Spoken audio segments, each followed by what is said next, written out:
জানতে পারলাম যে আমার স্বামী প্রতিরাতে মাঝরাতে চুপি চুপি ট্রাকের পেছনে চলে যায়। শুরুতে আমি বিষয়টা খুব একটা গুরুত্ব দিইনি, কিন্তু সেদিন যখন আমি খাবার বানালাম সে 2 ভাগ নিল এবং আবার পেছনে গিয়ে দরজা চুপি চুপি বন্ধ করে দিল। পরের দিন যখন আমরা গাড়ি চালাচ্ছিলাম তখন হঠাৎ পেছন থেকে কিছু নড়াচড়ার শব্দ শুনতে পেলাম। মনে হচ্ছিল যেন কেউ ভেতর থেকে দরজায় টোকা দিচ্ছে, কিন্তু আমার স্বামী রেডিওর আওয়াজ বাড়িয়ে দিল এবং বলল সে কিছুই শুনতে পাচ্ছে না। আমার আর কোনো উপায় ছিল না।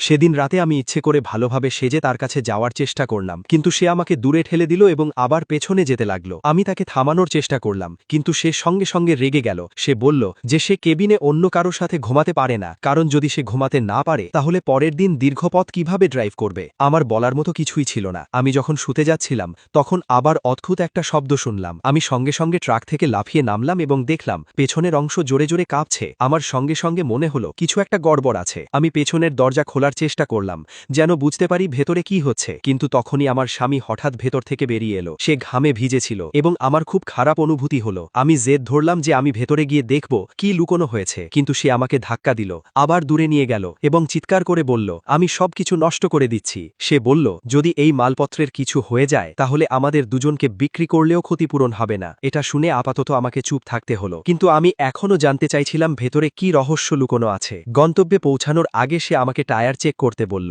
যখন সে শ্রমিকদের ব্যবস্থা করছিল আমি সবকিছু চেক করলাম এবং কিছুই ভুল পেলাম না। তারপর আমি দেখলাম পেছনের অংশটা খুব শক্ত করে ঢাকা ছিল। তখনই আমি শ্রমিকদের ফিসফিস করে কথা বলতে শুনলাম। তারা বলছিল যে সে প্রতিবার 2 বর্গমিটার জায়গা খালি রাখে। যদি সে পুরোটা ভরে দিত তাহলে প্রতি ট্রিপে আরও কিছু হাজার বেশি আয় করতে পারত। তারা বুঝতে পারছিল না সে এমন কেন করে। এতে আমার সন্দেহ আরও বেড়ে গেল যে ভেতরে কিছু লুকোনো আছে। আমি দৌড়ে গিয়ে দরজা খুলতে গেলাম, কিন্তু সে আবার রাগে ফেটে পড়ল।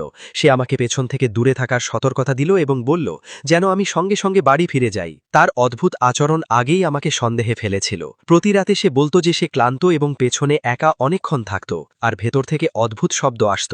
এবার আমি আর সহ্য করতে পারলাম না। আমি দরজায় জোরে জোরে ধাক্কা দিতে শুরু করলাম। সে পাগলের মতো বাইরে এলো, আমার গলা চেপে ধরল এবং চিৎকার করে বলল আমি ট্রাক কেন থামিয়েছি। এই বিশৃঙ্খলার মধ্যে আমি তার গা থেকে একটা স্টকিং টেনে বের করলাম। এবার প্রমাণ পরিষ্কার ছিল। আমার মনে হলো সে আমাদের পরিবারকে প্রতারণা করেছে এবং পেছনে অন্য কোনো মহিলাকে লুকিয়ে রেখেছে। আমাকে ভেঙে পড়তে দেখে সে কিছু বলতে পারল না। সে শুধু মাটিতে হাঁটু গেড়ে বসল এবং বারবার কসম খেতে লাগলো যে সে আমার সঙ্গে কোনো ভুল করেনি। তাকে সত্যি অসহায় লাগছিল। সে বলল এই ট্রিপের পর আমরা একটা বাড়ি কিনব এবং স্থায়ী হব। তার কথাগুলো আমাকে কিছু সময়ের জন্য শান্ত করল, তাই আমি আবারও তাকে বিশ্বাস করার সিদ্ধান্ত নিলাম। কিন্তু যখন আমরা একটি সার্ভিস এরিয়াতে থামলাম আমি তাকে চুপি চুপি পানি কিনতে যেতে দেখলাম। এতে তার সব অদ্ভুত আচরণের কথা আবার মনে পড়ে গেল। আমার মনে হলো আমাকে বোকা বানানো হচ্ছে। আমার সব রাগ আর প্রতারিত হওয়ার অনুভূতি বিস্ফোরিত হয়ে বেরিয়ে এলো। যখন আমরা একটি চেক পয়েন্টে পৌঁছালাম তখন পুলিশ আমাদের তল্লাশির জন্য থামল। তারা শুধু কয়েকটি সাধারণ প্রশ্ন করছিল। আমার স্বামী উত্তর দেওয়ার সময় খুব নার্ভাস ছিল। সে আমাকে সতর্ক করল যেন আমি কিছু না বলি। সবকিছু প্রায় শেষ হতে চলেছিল, কিন্তু হঠাৎ আমি দরজা খুলে পুলিশের দিকে দৌড়ে গেলাম। আমি অভিযোগ করলাম যে সে ট্রাকের পেছনে অবৈধ জিনিস লুকিয়ে রেখেছে। পুলিশের চোখের দৃষ্টি সঙ্গে সঙ্গে বদলে গেল এবং আমার স্বামীর মুখ ফ্যাকাশে হয়ে গেল। সে আমাকে থামানোর চেষ্টা করল, কিন্তু পুলিশ তাকে সরিয়ে দিল। সে তাদের অনুরোধ করতে লাগলো যে ট্রাকে কিছুই নেই, এটা শুধু স্বামী স্ত্রীর ঝগড়া, কিন্তু তার প্রতিক্রিয়া খুবই অস্বাভাবিক ছিল। এতে পুলিশের সন্দেহ আরও বেড়ে গেল। আমি যখন তাদের সঙ্গে দরজা খুলতে যাচ্ছিলাম তখন সে পুরো শক্তি দিয়ে দরজাটা আটকে ধরল এবং চিৎকার করতে লাগলো যে এটা খোলা উচিত নয়। যদি এটা খোলা হয় তাহলে আমাদের পরিবার শেষ হয়ে যাবে। পুলিশ তাকে ধরে ফেলল এবং ব্যাকআপ ডাকল। আমি ঠান্ডা মনে তার শেষ চেষ্টা করতে দেখছিলাম। আমার মনে হচ্ছিল আমি আমাদের সম্মান রক্ষা করছি। ধীরে ধীরে তালা খোলা হলো এবং আমাদের সামনে এক চমকে দেওয়া দৃশ্য ভেসে উঠল।